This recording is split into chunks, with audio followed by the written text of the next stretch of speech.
Muy buenos días, hola a todas y todos, ¿cómo están? Les doy la bienvenida a una nueva instancia de conversatorio.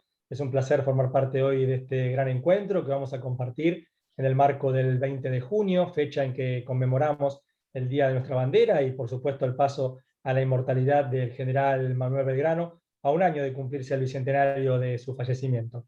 Me presento antes que nada, mi nombre es Jorge Moyano, formo parte del área de prensa y comunicación de la Dirección General de Cultura de la Honorable Cámara de Diputados de la Nación, y los voy a estar acompañando como moderador de este encuentro, en el que tendremos como invitado al profesor en Historia Felipe Piña. Antes de presentarlo a él, quiero darle la bienvenida a las autoridades que nos acompañan hoy, de las Direcciones Generales de Cultura de ambas cámaras, Natalia Calcaño y Franco Vitali. Comienzo con ella, su directora general de la Dirección General de Cultura de la Honorable Cámara de Diputados de la Nación. Natalia Calcaño, ¿cómo estás? Hola Jorge, hola a todos en este caso, yo soy la cuota de género. Buen día, bueno, muchas gracias por supuesto por participar. Yo simplemente dar la bienvenida en nombre del presidente de la Cámara de Diputados, Sergio Massa, el director general de Cultura, Ángel Litorazzi, la directora de Cultura, Andrea Barbieri, y todo el equipo de la Dirección de Cultura que, junto con la Dirección General de Cultura del Senado, venimos realizando desde hace tiempo el ciclo de Bordes de la Patria, que a raíz de las fechas patrias justamente se propone generar distintas actividades artísticas, culturales. Esto es algo que se viene realizando hace varios años, antes de que tanto Franco como yo tomáramos la posta en las direcciones de cultura. Hacían obras de teatro, proyección de películas, proyecciones baile, de la danza folclórica. Vi un video hermoso que hicieron, distintas actividades en torno a las celebraciones patrias.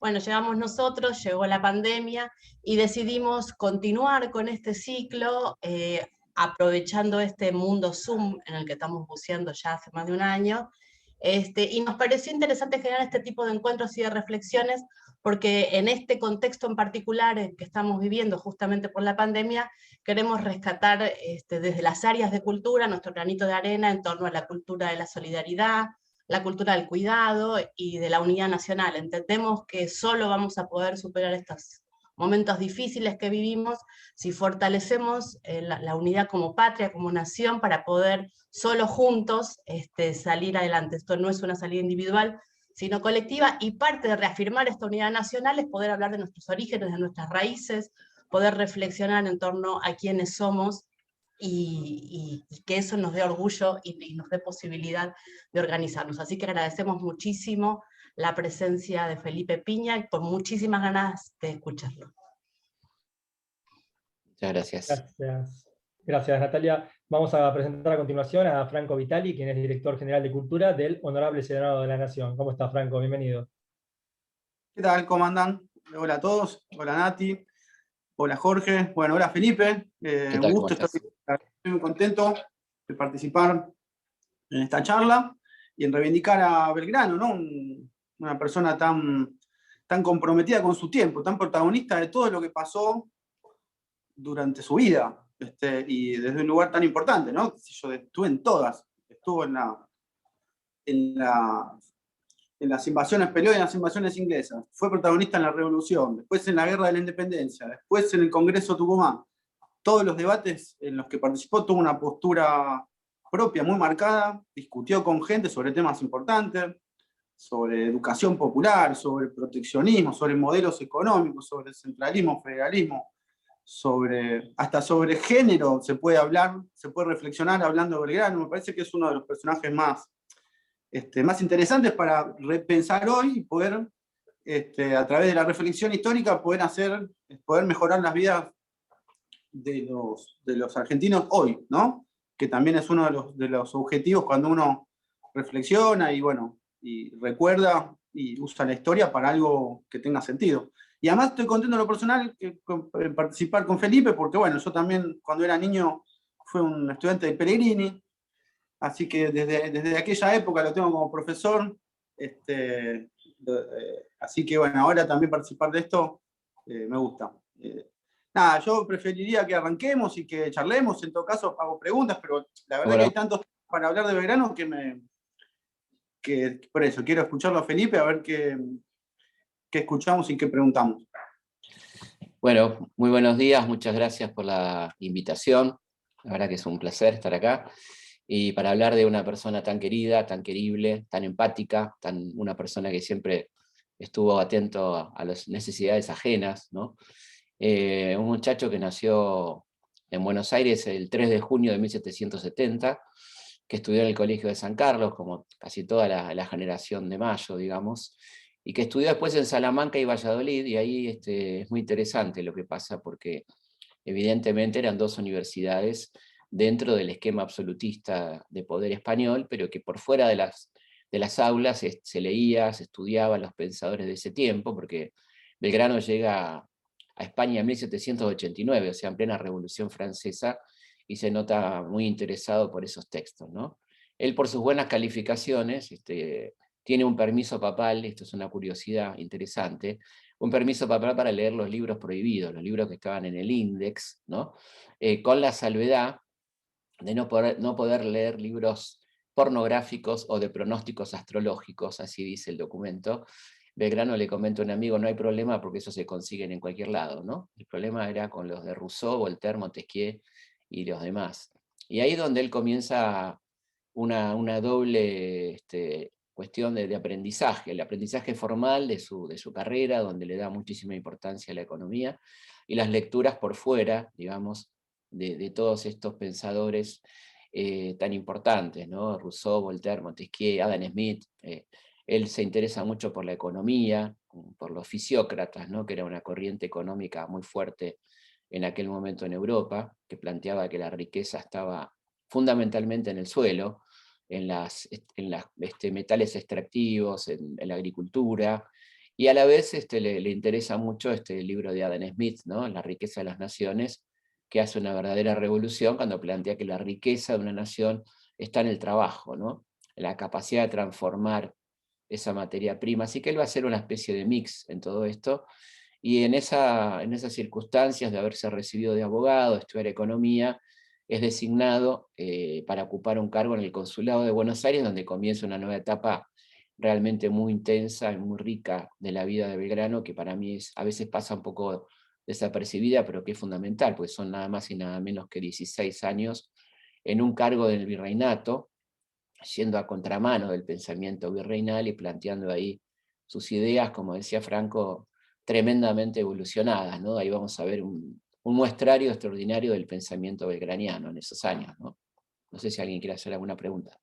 Sí, Felipe, yo iba a ir andando por este lado, ¿no? Y creo que está bueno esto que decís, los lados que no conocemos de Belgrano. Creo que un poco el objetivo de este conversatorio es, y voy a utilizar el término de un compañero nuestro que hoy no ha podido estar, y hago la aclaración, que es Carlos Pellegrini, historiador y compañero del Museo Legislativo, que por razones de salud no puede estar, le mandamos un cálido abrazo, pero él usa un término, ¿no? Que es esto de encorsetar, ¿no? Y creo que Manuel Belgrano muchas veces, para la historia oficial, quedó como encorsetado como el creador de la bandera, y bueno, digamos, se desconoce bastante de todo esto que vos nos estás contando y de sus años de formación, y justamente hacia ahí quería ir, pensando en cómo lo ves vos. Si, a ver, teniendo un padre diplomático, viniendo de la casa que venía, ¿se podía esperar esta evolución en Manuel Belgrano? O, bueno, tenemos que pensar en una persona que se fue haciendo a medida que, bueno, como vos decías, ¿no? La experiencia, tanto en lo que iba a ser nuestro país como en el plano internacional, permitió que él se formara, ¿no? Digamos, ¿se podía prever un Manuel Belgrano protagonista de la revolución,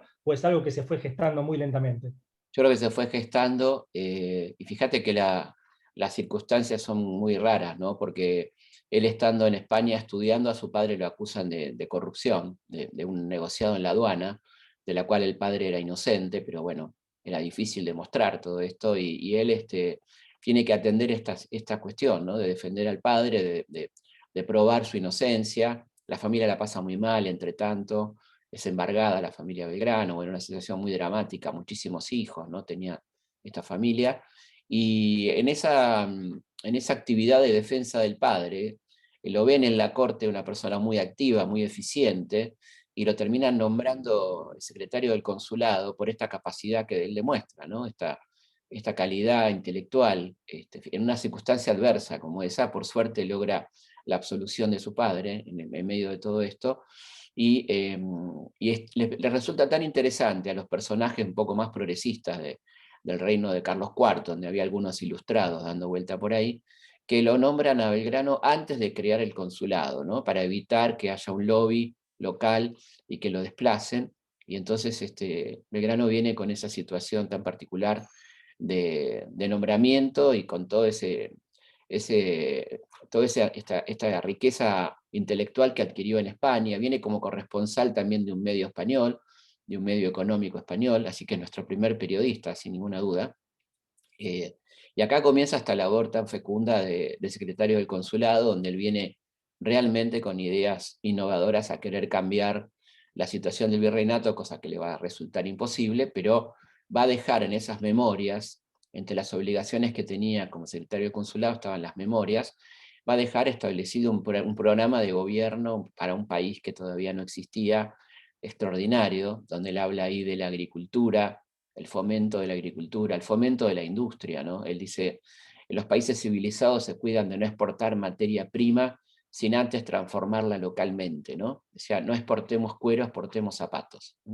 Hablando del valor agregado, la importancia de la tierra, ¿no? de repartir tierras entre aquella gente que no lo tiene, hablando de las tierras baldías, ¿no? Decía de poner un impuesto alto o directamente aquellos que no la explotaban para nada, o repartirlas entre aquella gente que la quisiera elaborar, ¿no? Elaborar. Bueno, hay una cantidad de propuestas extraordinarias, un proyecto de educación gratuita y obligatoria a cargo del Estado, 100 años antes de la ley 1420, donde él dice que el Estado tiene que obligar a los padres a mandar a sus hijos a la escuela, pero para lo cual el Estado tiene que acompañarlos, proveyéndoles de útiles, de libros, en el caso que no puedan. Habla de una especie de cooperadora escolar, donde los chicos que pueden paguen los libros de los chicos que no pueden. Bueno, una cantidad de cosas realmente impresionantes. La Academia de Dibujo, que es una academia de dibujo técnico, pensando en la industria. El fomento del cáñamo, ¿no? como plantación, que él veía como una planta que surge muy rápidamente y que puede dar grandes resultados, fundamentalmente pensando no en el cáñamo recreativo como nos viene a la mente inmediatamente hoy, sino más bien en la producción de sogas, pensando en una marina mercante que él soñaba, ¿no? Él decía que teníamos que tener una marina mercante propia. Bueno, la cantidad de la escuela de náutica que él intenta fundar, todas estas propuestas eran permanentemente rechazadas por el virreinato, pero bueno, él iba dejando sentado estas propuestas extraordinarias, hablando del rol de la mujer, ¿no? Donde él habla de que la mujer está en perfectas condiciones de ejercer cualquier profesión, que simplemente hay que habilitarle la educación. Él dice que no es posible que la mujer no se le permita educarse, y usa la palabra escándalo, ¿no? Dice que es un escándalo que Buenos Aires no tenga una escuela secundaria para las mujeres, ¿no? que tenga solamente muy pocas escuelas primarias, esto era así, y está pensando en una universidad, ¿no? Y dice que la mujer debería poder acceder a los 3 niveles de la enseñanza, ¿no? Así que estas son algunas de las muchas propuestas que él plantea en el consulado, que, como digo, es un programa de gobierno, ¿no? Sí, ideas totalmente avanzadas para la época, ya vamos a ir ahondando también. Quiero también ahondar en ese sentido, poner en esa bolsa la relación con los pueblos originarios, ¿no? Su pensamiento respecto de esto. Y ya vamos a ir ahí. También le quiero dar la palabra a Natalia y a Franco para que pregunten. Yo quisiera también llegar un poco a la época de las invasiones inglesas, ¿no? Y al rol que Aldo Franco también adelantaba. En algunos, de acuerdo a la historiografía y lo que uno puede leer, y aquí quisiera saber cuál es tu mirada, a Belgrano a veces se lo ha llamado como un improvisado militar, ¿no? Que a la hora de estar al frente de las milicias, bueno, como que le han cargado alguna culpa respecto, sobre todo, de algún resultado más que de un proceso. ¿Cómo lo ves vos? Hago esto también extensivo a la campaña del Paraguay, por supuesto, pero más que nada limitándonos en principio a lo que fue previo a la revolución, ¿no? a las invasiones inglesas. Bueno, esto no es así para nada, porque él, por ejemplo, cuando en las invasiones inglesas, él contrata un coach, ¿no? para entrenarse militarmente, porque le han asignado una responsabilidad en patricios y siente la necesidad de prepararse. Llega a ser un oficial de patricios, como todos sabemos, y En cuanto a las cuestiones militares, que son un poco más adelante, ya las responsabilidades que va a tener en la campaña del Paraguay y demás, la campaña del Paraguay es una campaña alocada, de alguna manera, en términos militares, porque el ejército de Belgrano tiene 600 combatientes contra 6.000 del Paraguay. Era una causa difícil de defender. El Paraguay tenía una idea un poco más autonómica, ¿no? Era no obedecer ni a la Junta de Buenos Aires ni a España. Belgrano hace un gran trabajo diplomático, más que militar ahí, convenciéndolos por lo menos de que se declaren independientes, pero que no apoyen a España, ¿no? Es una campaña realmente tremenda la del Paraguay, hace lo que puede, por supuesto, pero está muy en inferioridad de condiciones, y cualquier militar, así sea el mejor, hubiera sido imposible triunfar en la campaña del Paraguay, ¿no? Después en su historia militar, nos estamos adelantando, pero después volvemos, porque hay cosas muy interesantes para atrás, ¿no? Pero en su historia militar hay hazañas extraordinarias, como el éxodo jujeño, ¿no? Que es un hecho, una acción militar extraordinaria, de gran inteligencia, que era entre la superioridad del enemigo y con un ejército que había quedado destrozado después de la derrota de Huaki, etc. Él hace lo que puede y invita al pueblo jujeño a abandonar el terreno, dejándole al enemigo tierra arrasada, ¿no? Lo cual provoca una cantidad de bajas muy importantes en ese ejército que venía de la Puna para abastecerse en Jujuy, ¿no? Y eso es casi una acción militar, te podría decir, a lo que se sumará después la gran victoria de Tucumán, la gran victoria de Salta, donde se ve un Belgrano militar, y rodeado de gente muy interesante como Manuel Dorrego, ¿no? Que será poco el artífice de las dos victorias. Yo creo que se lo juzga no casualmente, ¿no? Hay mucha gente muy enojada con Belgrano por estas ideas de las que estábamos hablando, entonces le pasan factura por el único lado por ahí, porque se le podría pasar factura, que son las derrotas que él no buscó, porque él planteaba resquemores de seguir subiendo sin digamos, las necesidades cubiertas. Los ejércitos patriotas estaban siempre desabastecidos, Buenos Aires estaba casi más preocupada por una posible guerra con Artigas que por ayudar al norte. Así que, bueno, todo esto hay que tenerlo en cuenta a la hora de juzgar las derrotas de Vilcapugio y Ayohuma, ¿no? Que son más bien, casi te diría yo, un descuido sospechoso de parte del poder central de Buenos Aires, que no lo querían a Belgrano en absoluto, y que se lo querían sacar de encima, como hicieron con Castelli, ¿no? En Huaki, ¿no? Ahí el saavedrismo jugó muy fuerte, y en la batalla de Huaki, por ejemplo, la gente de Saavedra fue para atrás claramente en la batalla, ¿no? Por ejemplo, en estas internas ya de la revolución. Así que yo creo que la actuación militar de Belgrano fue más que correcta. Un tipo que además, por ejemplo, en la batalla de Salta, que es una batalla impresionante, una enorme victoria, en la víspera de esa batalla está traduciendo un texto de Washington, ¿no? Que es la despedida de Washington al pueblo de los Estados Unidos, sintiéndose morir y queriendo dejar una especie de testamento político. Ahí tenés una dimensión de quién era Manuel Belgrano, ¿no? Es decir, él cree que es la última noche de su vida y que tiene por delante el combate más importante que va a enfrentar, que por suerte, no solamente por suerte, sino por la eficiencia de toda la oficialidad, fue una gran victoria. Pero también habla de las características humanas de Manuel Belgrano, ¿no? En ese contexto, dejando un testamento político, ¿no? Nombrabas recién el éxodo jujeño y bueno, creo que es justo también mencionar que estamos por estos días conmemorando el bicentenario también de Martín Miguel de Güemes. Natalia, Franco, si quieren preguntar algo. Sí, yo quiero.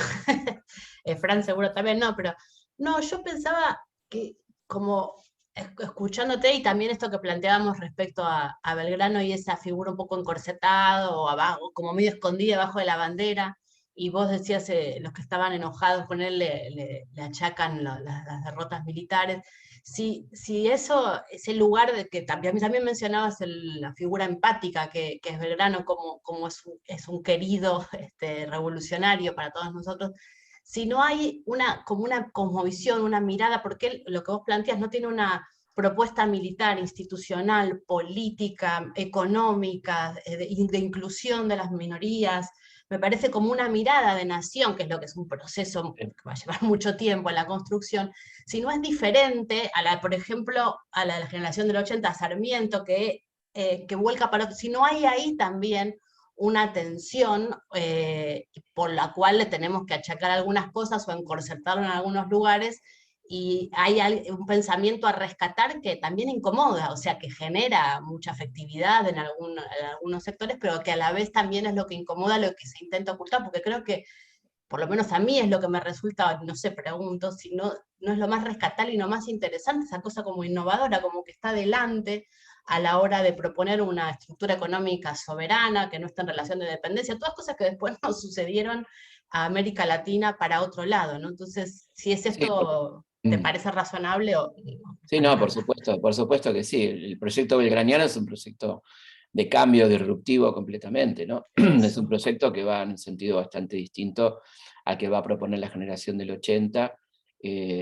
Bueno, ya delvamos con la cuestión indígena, por ejemplo, ¿no? Claro.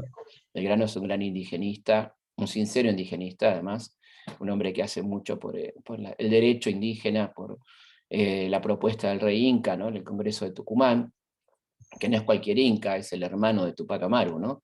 Que es una propuesta simbólica, porque fíjate que Juan Bautista Tupac Amaru estaba preso en España, ¿no? En una cárcel, en una colonia africana. Era imposible que se hiciera cargo del reino, pero él hace una especie de homenaje, y además hace una cosa muy inteligente, sabiendo que en el Congreso iba a haber gente que se iba a poner muy nerviosa con la propuesta del Inca, y había muchos monárquicos que estaban a favor de la coronación de un príncipe francés, un príncipe inglés, bueno, etc. Lo que termina ocurriendo es que se aplace el debate de la discusión monárquica, ¿no? Con este escándalo de la propuesta del Inca, que tiene el total apoyo de San Martín, de Güemes, de la Prida, bueno, de los diputados cuyanos, ¿no? Así que ahí del vamos ya tenemos una diferencia muy importante. La cuestión de género no es menor, ¿no? Alguien que se ocupe del tema de las mujeres en ese momento era algo rarísimo, particularmente un varón, ¿no? Que lo haga. Veníamos de una misoginia muy fuerte, ¿no? Fíjate, 1794, cuando Belgrano llega acá, al poco tiempo después la matan a Olimpia de Gouges, que es esta mujer que propone los derechos de la mujer y la ciudadana en plena Revolución Francesa, ¿no? Ella dice, los derechos del hombre son para los varones, no para toda la humanidad. Y cuando plantea estos 17 puntos, en aquel París progresista, revolucionario, la terminan guillotinando, ¿no? O sea, en ese contexto Belgrano escribe lo que escribe, que es realmente disruptivo completamente, y que es una figura molesta, ¿no? Porque está planteando digamos, una cantidad de puntos, un programa político muy diferente al que va a terminar triunfando, lamentablemente, en nuestro país, ¿no? Franco. Bueno, yo quería preguntarte un poco acerca de quizás las tensiones que causaban estas políticas innovadoras o, digamos, contra el status quo o revolucionarias del Belgrano, ¿no? Porque también con esta idea del Belgrano idealizado se pierden también las discusiones con la reacción que tuvo, ¿no? Que se pensaba en el éxodo jujeño, y después también pensaba en que eso implicaba necesariamente un sacrificio solidario de todo el pueblo, ¿no? Que tenía que quemar todas sus pertenencias. Claro. Y cómo los pobres las quemaron sin ningún problema, o sea, con sacrificio, pero con mucho compromiso, sin tanto, y los ricos de esa zona no querían quemarlas, ¿no? Como que se resistían a eso. O las discusiones que tuvo con Rivadavia, ¿no? Quizás, sí, que era como eso, quería preguntarte un poco las reacciones que generó, o los debates. La primera discusión que tiene Rivadavia es por el hecho por lo cual la historia oficial lo hace famoso a Belgrano, que es la creación de la bandera, ¿no? Hay una paradoja ahí, porque estos historiadores oficiales, que son generalmente rivadavianos, lo único que destacan de Belgrano es la creación de la bandera, y Rivadavia lo amonesta a Belgrano y le dice que destruya esa bandera, porque no estamos preparados todavía para la independencia, ¿no? En esas cartas tan particulares. Cuando Belgrano crea la bandera el 27 de febrero de 1812, recibe un fuerte reto del triunvirato cuyo secretario era Bernardino Rivadavia, el hombre fuerte del triunvirato, que tenía mucha proximidad con Gran Bretaña, y Gran Bretaña nos había pedido, o más bien ordenado, de que no avanzáramos hacia la independencia hasta tanto no se terminara la guerra y no cayera Napoleón, porque ella era aliada de España en la lucha contra Napoleón, ¿no? Entonces, que no agitáramos las aguas, que avanzáramos, pero que no hagamos proclamaciones estridentes hacia la independencia, ¿no?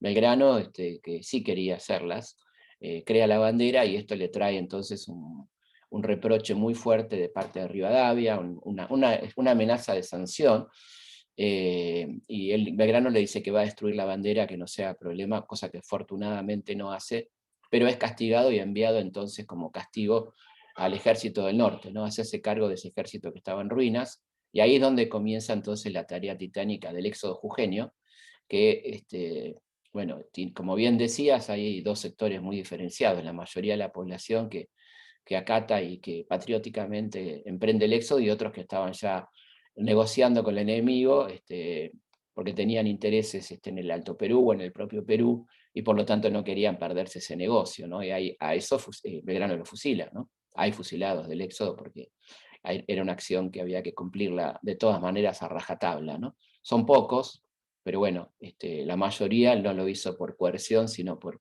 convencimiento, y unos pocos se opusieron y bueno, tuvieron que o escapar a la zona española o fueron fusilados. Belgrano tuvo, sí, por supuesto, muchas discusiones en torno a su vida política. Fue sancionado después de las derrotas con un castigo que él no merecía, como era viajar a Londres con Rivadavia, ¿no? Le dan a elegir entre la cárcel y viajar a Londres con Rivadavia, a una misión diplomática para palpar un poco cómo estaba la situación con respecto a una posible proclamación de la independencia. Llegan en un momento muy desafortunado, que es la derrota de Napoleón en Waterloo, un día como hoy, fíjate vos, es el día de la derrota de Waterloo, y esto cambia completamente el panorama, y reciben en Europa, bueno, evidentemente muy pocas señales de aprobación para una futura relación de independencia. Pero en ese viaje, Belgrano va denunciando los actos de corrupción que va cometiendo Rivadavia, las maniobras para coronar al infante Francisco de Paula, que era hermano de Fernando VII en Buenos Aires, una acción delirante que incluía, por ejemplo, el secuestro del infante, traerlo secuestrado a Buenos Aires y coronarlo a la fuerza, una situación verdaderamente surrealista, y gastos de representación elevadísimos. Belgrano renuncia a la misión, viene a Buenos Aires, y denuncia con todos los documentos lo que estaba pasando, ¿no?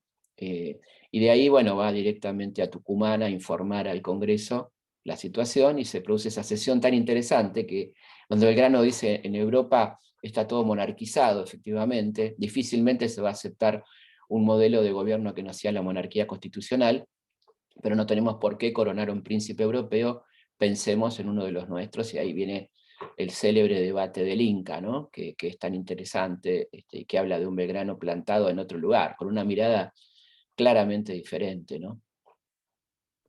Y hablando de monarquías y haciendo un poco este salto temporal cronológico con el que estamos discutiendo, hay un instante previo a la Revolución de Mayo que me parece muy interesante, que es el carlotismo, ¿no? Sí.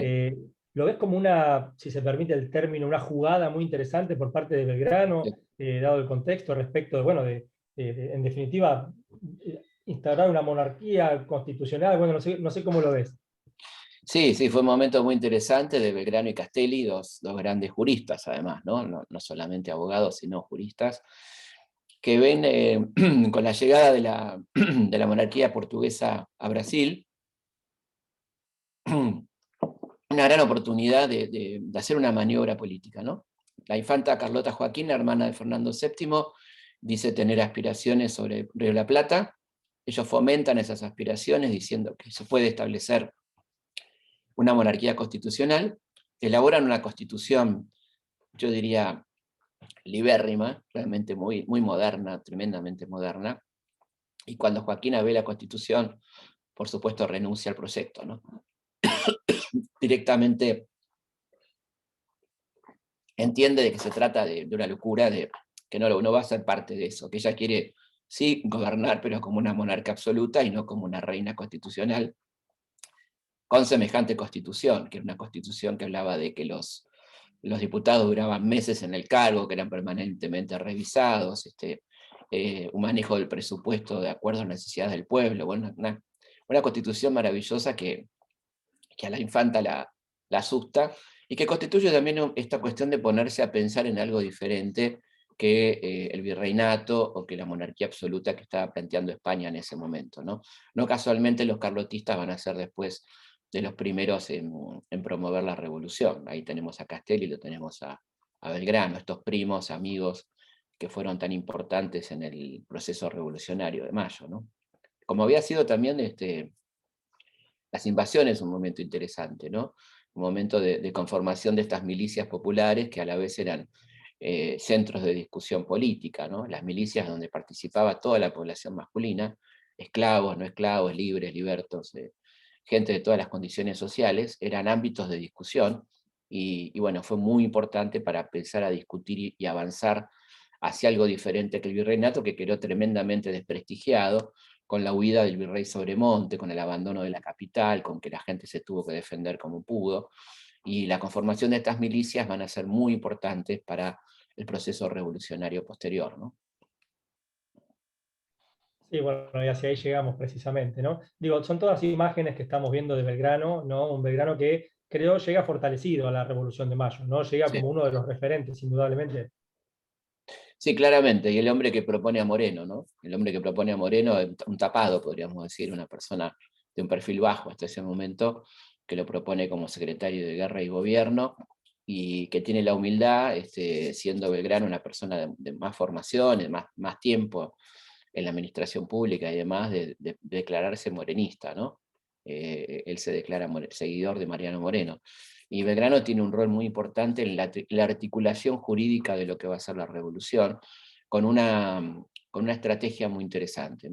En España había caído efectivamente la Junta Central de Sevilla, el último órgano de gobierno, podríamos decir, que se arrogaba la representación del rey, pero se había conformado un consejo de regencia tremendamente reaccionario, conformado por un par de obispos y unos grandes de España, como se decía, los nobles, muy reaccionario, y los patriotas entienden que había que ver la forma de negarnos a brindar obediencia a ese consejo de regencia. Entonces la forma fue por la positiva, se eligió prestar obediencia a Fernando VII, que estaba preso de Napoleón en Francia, que parecía que no iba a volver nunca más, por lo menos por el momento, que no tenía ningún costo político, esa proclamación de obediencia a Fernando, que calmaba un poco a la diplomacia británica y a la vez le negaba obediencia al verdadero poder que existía en España, que era el Consejo de Regencia.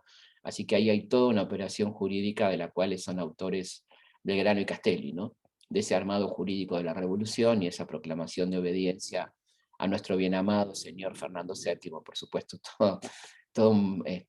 nadie de los que estaba ahí pensaba nada de eso, simplemente era ganar tiempo para avanzar hacia la verdadera independencia. Totalmente. Y algo, si bien ya se deslizó y estuvimos charlando acerca de los sectores no hegemónicos, por agruparlos de alguna manera, ¿no? Tanto a los sectores populares, a las mujeres, a las minorías en general, a los pueblos originarios. ¿Cómo era la visión en general de Belgrano sobre todos estos grupos? En especial de los sectores populares, que por ahí no hablamos tanto, de la época, que claramente creo que lo distinguía del resto de la élite porteña, ¿no? Sí, totalmente. Fíjate este texto que le escribe sobre los campesinos sin tierras, Es de necesidad poner los medios para que puedan entrar al orden de la sociedad los que ahora casi se avergüenzan de presentarse a sus conciudadanos por su desnudez y miseria. Esto lo hemos de conseguir si se les dan propiedades. Que se podría obligar a la venta de los terrenos que no se cultivan, al menos en una mitad, si en un tiempo dado no se hacían las plantaciones por los propietarios. Y mucho más, se les debería obligar a los que tienen sus tierras enteramente desocupadas y están colinderas con las nuestras poblaciones de campaña, cuyos habitadores están rodeados de grandes propietarios y no tienen ni en común ni en particular ninguna de las gracias que les concede la ley, motivo por la que no adelantan. Es decir, está proponiendo una especie de reforma agraria, teniendo en cuenta la cantidad de tierras baldías, teniendo en cuenta la cantidad de gente que está por fuera del sistema. Acá está hablando del concepto de inclusión social, Toda esta gente está por fuera, está absolutamente afuera de todo, Y bueno, y después con respecto a la niñez, fíjate qué interesante, ¿no? Los niños miran con fastidio las escuelas, es verdad, pero es porque en ellas no se vería jamás su ocupación. No se trata de otra cosa que de enseñarles a leer y escribir, pero con un tesón de 6 a 7 horas al día, que hace a los niños detestable la memoria de la escuela, que a no ser alimentados por la esperanza del domingo, se les haría mucho más aborrecible este funesto teatro de la opresión de su espíritu inquieto, siempre amigo de la verdad. Triste y lamentable estado el de nuestra pasada y presente educación. Al niño se lo abate y castiga en las aulas, se le desprecia en las calles y se le engaña en el seno mismo de la casa paternal. Si deseoso de satisfacer su curiosidad natural pregunta alguna cosa, se le desprecia o se le engaña haciéndole concebir 2000 absurdos que convivirán con él hasta su última vejez. Fíjate el lenguaje, además, ¿no? La claridad del lenguaje con el que habla de la antigüedad, ya la obsolescencia del modelo educativo y la propuesta de otra educación. Será una obsesión en Belgrano la educación, ¿no? Recordemos que después de los triunfos de Salta y Tucumán recibe un premio de 40.000 pesos oro, una verdadera fortuna para la época, una persona que había entrado rico a la gestión pública y que ya estaba empobrecido, porque había dicho que le pagaran la mitad del sueldo, pero no le pagaban ni siquiera la mitad. Y bueno, esa plata le venía muy bien, y podía haber tomado una parte de ese dinero, que era el dinero de él, ¿no? Y sin embargo destina los 40.000 pesos a la construcción de 4 escuelas, que lamentablemente no se van a hacer, para las que él diseña los programas de estudio, el sueldo que deben recibir los docentes. Él dice, el empleado más importante que tiene el Estado es el maestro, ¿no? Bueno, esta es lamentable, pero las escuelas no se hicieron. Se hicieron después con otros fondos, pero el legado belgraniano se pierde en las rentas de aquel directorio, ¿no? Que no cumple con su palabra. Y él termina en la miseria sin siquiera haber visto una de estas escuelas construidas, ¿no? Un hecho muy triste realmente. Respecto de su legado, dos preguntas que tienen que ver precisamente con esto. Respecto de la muerte de Belgrano, ¿es verdad que no fue noticia? ¿Hay una idea romántica en esto de que los próceres mueren en soledad o que mueren pobres, o efectivamente es así y son olvidados por, en este caso, los medios de ese tiempo? Sí, lo primero, decís muy bien, una idea romántica que yo no comparto. Belgrano no tenía por qué haber muerto pobre. Hay una pedagogía de la pobreza, ¿no? Muramos todos pobres para que algunos mueran más ricos. Bueno, no es la idea de Belgrano en absoluto. Belgrano quería morir como se merecía, por lo menos con el dinero para pagarle a su médico. Reclama al Estado que le paguen los 16.000 pesos de sueldo que le deben, y le tiene que pagar a su médico con un reloj porque no tiene cómo pagarle. Y muere, sí, muere olvidado, muere en la pobreza. El día de su muerte es un día muy, muy complicado en Buenos Aires, porque es en plena anarquía del año 20, después de la crisis desatada después de la batalla de Cepeda, donde cada provincia vuelve a su autonomía local. Hay 3 gobernadores que se adjudican la legitimidad, ninguno la tiene, caos total en la ciudad, así que Belgrano, la muerte de Belgrano pasa desapercibida a un solo diario. El diario del padre Castañeda rescata la muerte de Belgrano, el resto ni siquiera se acuerda. Y recién un año después de su muerte le harán un homenaje, con una tumba un poco más digna, porque cuando él muere no hay plata para pagar la lápida y usan el mármol de una cómoda para hacer la lápida, ¿no? A tal situación extrema de miseria que ha llegado la vida de Belgrano, ¿no? Así que sí, es muy triste ese final. En esas palabras, ¿no? Yo sé que los buenos trabajarán para mejorar las condiciones de nuestra patria. Hay patria mía, ¿no? El hay patria mía tiene mucho que ver también con el contexto, ¿no? Con sentir que después de haber luchado tanto hay una guerra civil, hay un caos total en la ciudad y en el país en general, ¿no? Un dolor muy fuerte que él siente. Obviamente, por un lado, por la ingratitud, ¿no? Una persona que permanentemente sufrió la ingratitud, ¿no? Y yo creo que la sigue sufriendo, porque fíjate vos que el 20 de junio es el Día de la Bandera, no es el Día de Belgrano, ¿no? Sigue siendo así. Totalmente, totalmente. Y atado a esto, preguntarte por ahí ya más de lo personal, algo se fue deslizando, pero él muere 10 años después de la Revolución, con una independencia todavía incipiente en nuestro país, con este contexto del que vos bien dabas cuenta. ¿Qué aspecto crees que Belgrano llegó a ver consolidados de la Revolución, de aquella idea original? Pero sobre todas las cosas, ¿cuáles crees que le hubiera gustado a él ver que sucedan? Ya sea que no se dieron o que se dieron posterior a su muerte, ¿no? Yo creo que vio por lo menos la independencia consagrada, eso fue importante para él, pero bueno, faltaba todo lo de su plan de gobierno, ¿no? El tema de la agricultura, de la tierra pública, de la industria, el país en marcha, ¿no? Que no se podía poner porque estaba muy entretenido lamentablemente en la guerra civil, ¿no? Y lo va a estar durante bastante tiempo. Entonces creo que cuando él dice al patria mía, yo creo que hay, por un lado, la tristeza de irse antes, de no poder ver, como bien decís, tantas cosas que soñó, y por otro lado, entender que era un momento, que iba a ser muy difícil que eso se concretara de acuerdo a los intereses que estaban en juego en ese momento, ¿no? Ya vamos a ir finalizando, obviamente nos van a quedar muchos temas afuera, esto es para hablar largas horas. Quisiera ver si Natalia y Franco tienen alguna reflexión final, también como para compartir con Felipe. Sí, estaba buenísimo, yo por mí seguiría escuchando. No, pensaba un poco como, me sigue llamando la atención todos los aspectos así como muy diversos en torno a las distintas problemáticas sociales que aborda Belgrano, de lo jurídico, lo económico, lo militar, la educación, la infancia, las minorías, o sea, como demasiado visionario lo veo Sí.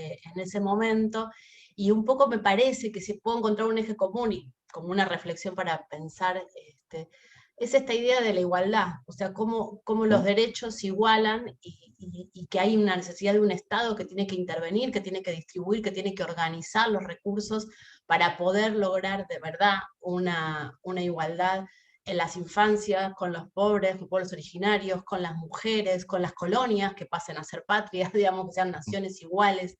O sea, como me parece que si hay una cuerda que uno puede encontrar que atraviesa todos sus pensamientos de esta idea de igualdad, que la que estamos discutiendo hoy y seguimos discutiendo, digamos, no es una discusión saldada, sino que creo que es uno de los grandes temas que tenemos desde la política, desde la historia, y cómo eso es, por eso digo que vale la pena siempre, ¿no? El hacer memoria y la rememoración, y cómo nunca es igual, nunca es suficiente.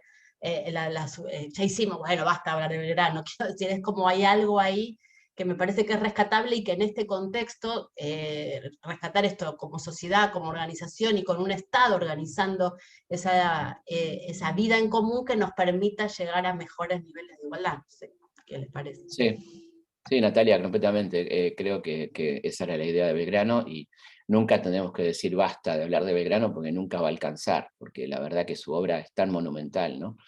Y entonces creo que al contrario, empecemos a hablar y empecemos a aplicar este programa de gobierno, por favor. Está ahí a la mano, ¿no? Este tipo lo pensó entre 1794 y 1810, fíjate, lo tenemos ahí a disposición. Yo creo que es extraordinario, ¿no? Por eso creo que sigue molestando y por eso que algunos siguen queriendo que siga siendo el creador de la bandera y nada más, ¿no? Y poner en duda su capacidad militar y todas estas cosas que es lo que hacen con Belgrano, ¿no? Minimizarlo. Pero creo que cada vez es más grande, ¿no? Cada vez lo vamos conociendo más y cada vez la gente le va tomando más cariño y más respeto en la medida que lo va conociendo. Franco. Sí, se me ocurre que lo acusarían, si quisiera aplicar su plan de gobierno ahora, lo acusarían de comunista, como cualquier cosa que acusan hoy, cualquier cosa transformadora o solidaria, o que...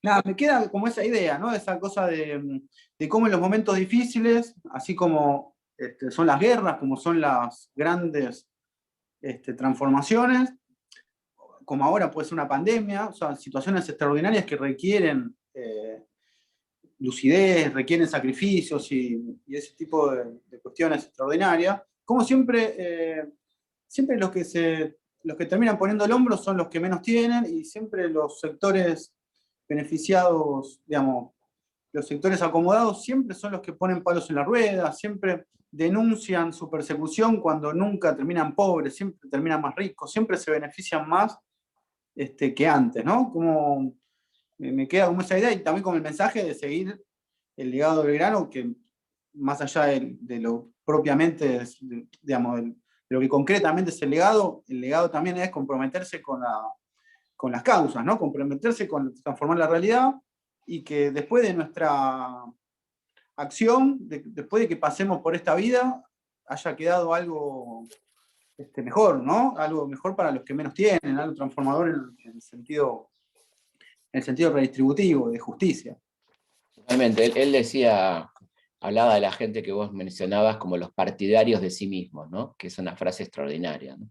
Me parece que es una síntesis perfecta de mucha gente que solo es partidaria de sí mismo, ¿no? Entonces él invitaba a hacer todo lo contrario, ¿no? De estar atento a los demás, a ser empáticos, a preocuparnos por los que menos tienen, por integrar a la mayor cantidad de gente posible al modelo, al sistema, ¿no?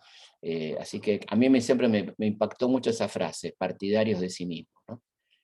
Lo dice en una de sus memorias, hablando de qué importa la biografía de un ser humano, ¿no? Dice que importa en la medida que él escribe una biografía, no porque se considere alguien superior ni nada de eso, sino para dejar testimonio, y que en realidad está haciendo una narración de carácter social, de contar lo que le pasaba a la gente con la que él estaba, ¿no? Y que está lleno de biografías de partidarios de sí mismos que hacen una apología, en todo caso, de su persona, que es todo lo contrario de lo que él ha hecho con su vida, ¿no? Y que creo que es una de las enseñanzas que nos deja Manuel Belgrano. Bien. Felipe, por último, el último mensaje como para los jóvenes y las jóvenes, aquellos que recién están empezando a estudiarlo, ¿por dónde entrarle a Belgrano? ¿Por dónde, qué les puede resultar de inspirador a estas nuevas generaciones en este mundo nuevo? Creo que lo más inspirador es la modernidad, ¿no? De la modernidad de Belgrano. Van a encontrar un pensador con un lenguaje muy claro, muy llano de los temas que seguramente a ustedes les interesan, ¿no? Los temas de inclusión, los temas de género, los temas de qué hacemos con el país, qué hacemos con la industria, qué hacemos con la educación, con cómo se piensa el futuro, ¿no? Van a encontrar una persona realmente muy interesante y se van a sorprender mucho de cómo interpela a las futuras generaciones. Casi que nos está hablando a nosotros desde 200 años para atrás, ¿no? Y creo que eso es realmente fascinante en Belgrano. Felipe Piña, muchas gracias por haber compartido este conversatorio con nosotros hoy, celebrando el 20 de junio, el paso a la inmortalidad de Manuel Belgrano, el Día de la Bandera, por supuesto, pero pongamos en orden cómo deben ser las cosas, como recién dijimos. Así que bueno, por nuestra parte, agradecerte mucho por esta participación. Gracias y un placer haber estado acá, un honor. Nos vemos. Por nuestro lado también agradecer a Alejandro Santa, el coordinador general de la Biblioteca del Congreso de la Nación, quien ha hecho mucho por este conversatorio, a Carlos Pellegrini, a quien ya hemos nombrado, a las autoridades, ¿no?, de las Direcciones Generales de Cultura, también de la Cámara de Diputados de la Nación y del Honorable Senado de la Nación, a nuestros compañeros de técnica que están ahí invisibles, pero haciendo posible siempre esta transmisión, y a ustedes por estar del otro lado. Seguramente nos encontraremos en más instancias como estas para aprender un poquito más y mirar de otra manera nuestra propia historia. Muchas gracias.